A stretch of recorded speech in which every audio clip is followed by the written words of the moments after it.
আসসালামু আলাইকুম। বাংলার প্রকৃতির যে অপরূপ সৌন্দর্যের একটা স্থান, সেটা সরিষা ক্ষেত হয়ে থাকে। এটা শীত মৌসুমে কিন্তু এর সৌন্দর্যটা প্রকাশ পায়।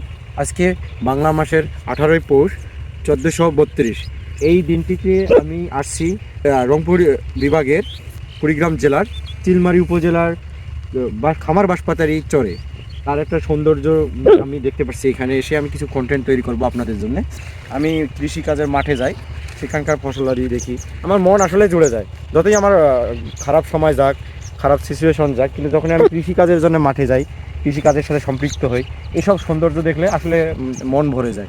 তো যারা আপনারা আমাদের রেগুলার কন্টেন্ট দেখেন, আমাদের কৃষি সম্পর্কে দেখেন, আমরা তাদের জন্য অরিজিনাল একবারে ইউনিক কৃষিকাজের বিষয়গুলো, কন্টেন্টগুলো আপনারা দেখে থাকবেন। আর আপনাদের জন্য আমরা সর্বদা ভালো কন্টেন্ট প্রদান করবো। আর বাংলার রূপের যে একটা সৌন্দর্য আছে, সেটা আমাদের কন্টেন্টের মাধ্যমে আপনাদের তুলে ধরবো।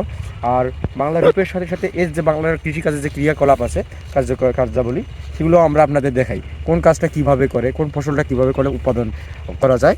তো গাইস, আপনারা আমাদের এই ধরনের ভিডিওগুলো দেখতে, একেবারে ইউনিক ভিডিওগুলো দেখতে আপনারা আমাদের ইউটিউব চ্যানেলে সাবস্ক্রাইব করবেন। ইংলিশে ইউটিউবে গিয়ে সার্চ দেবেন আরমান হীরা। এখানে গেলেই আপনারা আমাদের যে কন্টেন্টগুলো দেখলে আপনার প্রাণ জুড়াবে।